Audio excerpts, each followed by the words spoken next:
सुप्रभात प्यारे बच्चों, हिंदी की कक्षा में आप सभी का स्वागत है। आज के इस वीडियो में हम नादान दोस्त पाठ के प्रश्न अभ्यास हल करेंगे। तो आइए चलते हैं भाषा की बात के प्रश्नों की तरफ।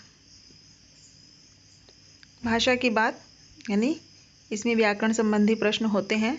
तो पहला प्रश्न है, श्यामा माँ से बोली, मैंने आपकी बातचीत सुन ली है। ऊपर दिए गए उदाहरण में मैंने का प्रयोग श्यामा के लिए और आपकी का प्रयोग माँ के लिए हो रहा है। जब सर्वनाम का प्रयोग कहने वाले, सुनने वाले या किसी तीसरे के लिए हो तो उसे पुरुषवाचक सर्वनाम कहते हैं। नीचे दिए गए वाक्यों में तीनों प्रकार के पुरुषवाचक सर्वनामों के नीचे रेखा खींचो। तो इसमें हमें बताना है कि कौन सी तरह का सर्वनाम है। पुरुषवाचक के जो तीन प्रकार होते हैं, पहला होता है प्रथम पुरुष, दूसरा होता है मध्यम पुरुष और तीसरा होता है उत्तम पुरुष। तो पढ़ते हैं। एक दिन दीपू और नीलू यमुना तट पर बैठे शाम की ठंडी हवा का आनंद ले रहे थे। तभी उन्होंने देखा। अब उन्होंने इन दीपू और नीलू के लिए शब्द का प्रयोग हुआ है, तो उन्होंने में प्रथम पुरुष सर्वनाम है। देखा कि एक लंबा आदमी लड़खड़ाता हुआ उनकी ओर चला आ रहा है। पास आकर उसने बड़े दयनीय स्वर में कहा, मैं भूख से मरा जा रहा हूँ। यहाँ मैं जो शब्द है उसमें उत्तम पुरुष सर्वनाम है, क्योंकि जो लड़खड़ाता हुआ आदमी है वह अपने लिए उसने इस शब्द का प्रयोग किया है। तो स्वयं के लिए जब प्रयोग करते हैं उसे उत्तम पुरुष कहते हैं। क्या आप मुझे कुछ खाने को दे सकते हैं? और सुनने वाला आप जो शब्द है वो मध्यम पुरुष है, यानी कि सुनने वाला जो है उसके लिए जो शब्द प्रयोग होता है उसे हम मध्यम पुरुष सर्वनाम कहते हैं। तो उत्तम पुरुष में बोलने वाला, मध्यम पुरुष में सुनने वाला और प्रथम पुरुष में कोई अन्य तीसरा जिसके बारे में हम बात कर रहे हैं वह शब्द आते हैं। जैसे कि इंग्लिश में फर्स्ट पर्सन, सेकंड पर्सन और थर्ड पर्सन होते हैं, वैसे ही हिंदी में प्रथम पुरुष, मध्यम पुरुष और उत्तम पुरुष होते हैं।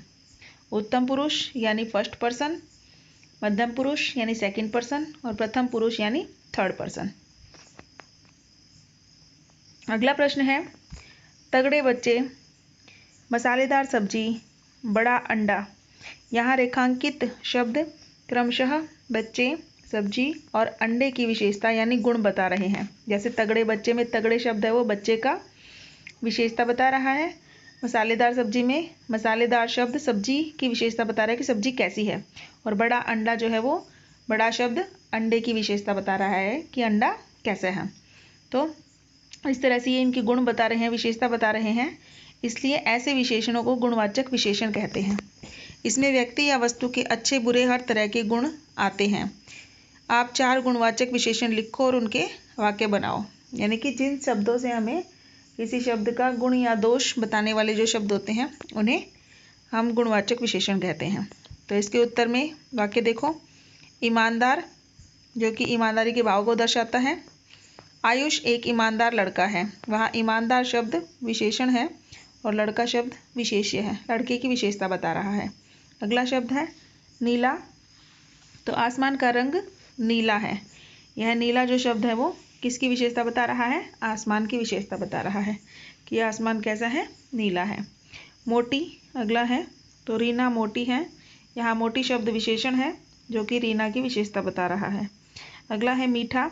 सेब मीठा है। इसमें मीठा विशेषण है जो कि सेब की विशेषता बता रहा है, गुण बता रहा है कि वह कैसा है। अब चलते हैं अगले प्रश्न की तरफ। अगला प्रश्न है, केशव ने झुंझलाकर कहा। केशव रोनी सूरत बनाकर बोला। केशव घबराकर उठा। केशव ने टोकरी को एक टहनी से टिकाकर कहा। श्यामा ने गिड़गिड़ाकर कहा। तो ऊपर ये हमने कुछ वाक्य पढ़े हैं। तो ऊपर लिखे वाक्यों में रेखांकित शब्दों को ध्यान से देखो। ये शब्द रीतिवाचक क्रिया विशेषण का काम कर रहे हैं, क्योंकि ये बताते हैं कि कहने, बोलने, उठने की क्रिया जो है वो कैसे क्रिया हुई है। कर वाले शब्दों में क्रिया विशेषण होने की एक पहचान यह भी है कि ये अक्सर क्रिया के ठीक पहले आते हैं। अब तुम भी इन 5 क्रिया विशेषणों का वाक्यों में प्रयोग करो। यानी कि कर शब्द है ना, वो जैसे झुंझलाकर कहा, तो कहने की क्रिया हुई है, वो कैसे हुई है उसकी विशेषता बता रही है कि कैसे कहा, झुंझलाकर कहा। तो इस तरह से क्रिया की जो विशेषता बताते हैं शब्द, उन शब्दों को हम क्रिया विशेषण कहते हैं। तो इसमें झुंझलाकर शब्द पहला आया था, उसका प्रयोग दूसरा हम कैसे करेंगे कि मोहन की बात सुन नेहा झुंझलाकर चली गई। इसमें क्रिया कौन सी है, चली गई, जाना क्रिया है और उसकी विशेषता बताने वाला क्रिया विशेषण शब्द है झुंझलाकर। इसी तरह अगला है वाक्य, बनाकर माँ खाना बनाकर चली गई। इसमें भी चली गई क्रिया है और बनाकर उसकी क्रिया विशेषण बता रहा है। घबराकर दुर्घटना की खबर सुन वह घबराकर उठा। उठना जो है वो क्रिया है और घबराकर उस क्रिया की विशेषता बता रहा है, तो यह क्रिया विशेषण है। टिकाकर अर्जुन ने नजरें टिकाकर निशाना साधा। क्रिया कौन सी है इसमें, निशाना साधा और क्रिया विशेषण है टिकाकर। अगला है गिड़गिड़ाकर, राजीव ने गिड़गिड़ाकर श्याम से माफ़ी मांगी। इसमें माफ़ी मांगना जो है वो क्रिया है और वो क्रिया किस तरह से हुई है, उसकी विशेषता क्या है, गिड़गिड़ाकर, तो यह क्रिया विशेषण है। अगला प्रश्न है, नीचे प्रेमचंद की कहानी सत्याग्रह का अंश दिया गया है, यानी कहानी का कुछ थोड़ा हिस्सा दिया गया है। आप इसे पढ़ोगे तो पाओगे कि विराम चिन्हों के बिना यह अंश अधूरा सा है। तुम आवश्यकता के अनुसार उचित जगहों पर विराम चिन्ह लगाओ। अब बच्चों, विराम चिन्ह क्या होते हैं, जब हमें हमारे वाक्यों में कई जगह पर अनेक तरह के निशान लगे हुए मिलते हैं, जैसे प्रश्नवाचक, कहीं पे पूर्ण विराम, कहीं अल्प विराम, कहीं अर्ध विराम। ठीक है, तो उन सभी चिन्हों को ही हम क्या कहते हैं, विराम चिन्ह कहते हैं। उनके प्रयोग से ही हमें पता चलता है कि किस शब्द के बाद हमें कितनी देर वहाँ रुकना है और उसका सही अर्थ हम निकाल पाते हैं। तो अब हम इस जो कहानी का अंश है उसको पढ़ते हैं। उसी समय एक खोमचे वाला जाता दिखाई दिया। 11 बज चुके थे, चारों तरफ सन्नाटा छा गया था। पंडित जी ने बुलाया, खोमचे वाला कहिए क्या कहूँ, भूख लग आई ना।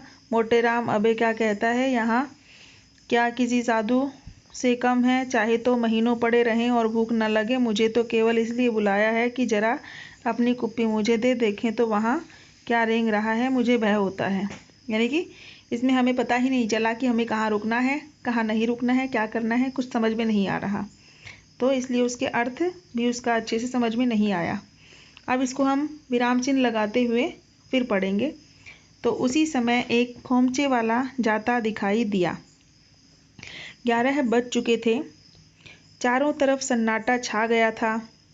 पंडित जी ने बुलाया, खोमचे वाला कहिए क्या दूं, भूख लग आई ना। अन्न जल छोड़ना साधुओं का काम है, हमारा आपका नहीं। मोटेराम अबे क्या कहता है, यहाँ क्या किसी साधु से कम है, चाहे तो महीनों पड़े रहें और भूख भी ना लगे। तुझे तो केवल इसलिए बुलाया है कि जरा अपनी कुप्पी मुझे दे, देखें तो वहाँ क्या रेंग रहा है, मुझे भय होता है। तो अब हमने इसको विराम चिन्हों के साथ पढ़ा और अब हमें इसका अर्थ भी समझ में आया, पता चला कहाँ कितना रुकना है। तो बच्चों, पूर्ण विराम जो एक खड़ा डंडा है उसे हम पूर्ण विराम कहते हैं। प्रश्नवाचक चिन्ह आप सभी को पता ही है। तो और अल्प विराम, अर्ध विराम जो हमने लगाए हैं, इसमें उद्धरण चिन्ह जो ऊपर हम ब्रैकेट लगाते हैं, तो इनके ऊपर एक पूरा वीडियो बना के आपको अच्छे से समझाया जाएगा। आज के लिए इसमें इतना ही समझ लें। ठीक है, धन्यवाद।